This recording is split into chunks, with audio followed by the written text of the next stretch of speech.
दे धडक बेधडक आपल्या परिसरातील ताज्या घडामोडी, घटना, समस्या, विविध क्षेत्रातील सर्वदूर बातम्या पाहण्यासाठी लोकशक्ती लाईव्ह न्यूज चॅनलला सबस्क्राईब करा आणि नोटिफिकेशन मिळवण्यासाठी बेल आयकॉनला प्रेस करा। विधानसभा निवडणुकीत पराभवाचा जोरदार झटका बसल्यानंतर महाविकास आघाडीत फूट पडण्याची शक्यता निर्माण झाली आहे। महाविकास आघाडीतील समन्वयाच्या अभावामुळे ज्येष्ठ नेते शरद पवार नाराज असल्याचं बोललं जात आहे। विधानसभेच्या निकालानंतर महाविकास आघाडीची एकही बैठक न झाल्यामुळे पवार चिडल्याची माहिती आहे।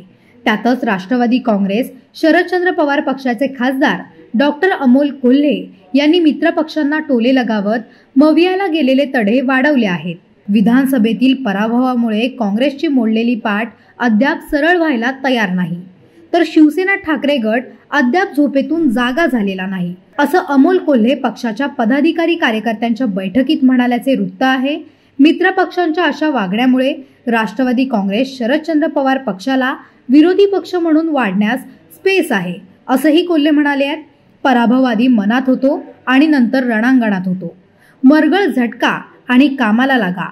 तुमच्याकडे लढणारे शरद पवार आहेत, लक्षात ठेवा, बचेंगे तो और भी लढेंगे, असा संदेश अमोल कोल्हेंनी दिल्याचीही माहिती आहे। दरम्यान अमोल कोल्हेंनी आम्हाला सल्ला कमी द्यावा, आपल्या पक्षाकडे पाहावं, असं प्रत्युत्तर काँग्रेस नेते विजय वडेट्टीवार यांनी केलं आहे।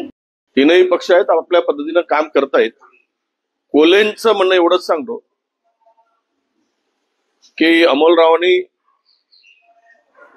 आपल्या पक्षाकडे थोडं अधिक लक्ष द्यावं आणि आम्हाला सल्ला जरा थोडा कमी द्यावा।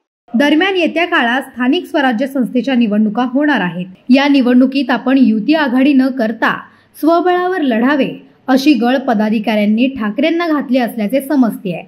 काँग्रेस सोबतचा सलोखा तोडून पूर्वीप्रमाणे हिंदुत्वाचा प्रखर पुरस्कार करत या निवडणुकांना सामोरे जावे, असे पदाधिकारी म्हणाल्याचे सूत्रांनी सांगितले आहे। त्यामुळे आता महाविकास आघाडीचे काय होणार याकडे साऱ्यांचेच लक्ष लागले आहे।